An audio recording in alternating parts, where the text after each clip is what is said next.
Čez noč je Izrael izvedel zgodovinsko prvi udarec, da bi preprečil jedrski napad na Izrael. Ponovno potrjujem svojo zavezanost. Iran ne bo imel jedrskega orožja.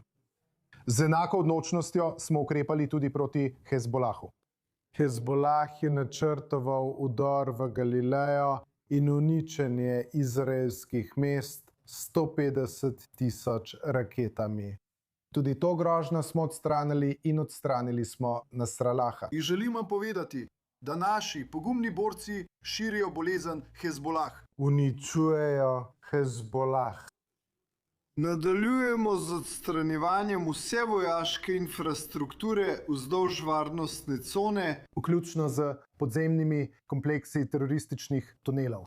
Iran in Hezbolah sta šibkejša kot kdajkoli prej, mi pa smo močnejši kot kdajkoli prej. Toda naša kampanja proti njim še ni končana. V zadnjih 24 urah sta Iran in Hezbolah poskušala vsiliti novo enačbo nam. Ta enačba je nesprejemljiva.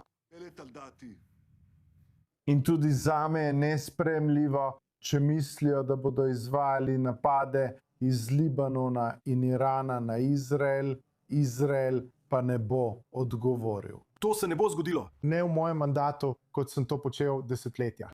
Odločen sem,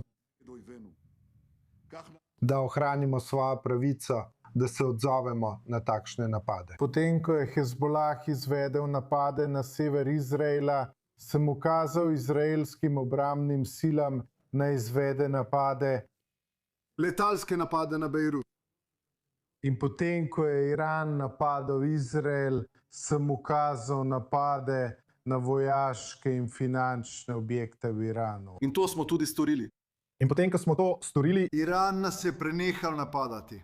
Če Iran naredi napako in ponovno začne napadati nas, bomo odgovorili odločno, ker ima Izrael pravico, da se brani.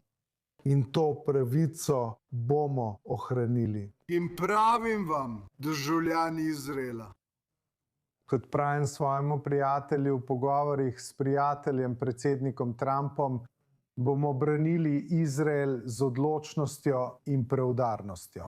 In skupaj bomo ponovno zagotovili varnost severnemu Izraelu.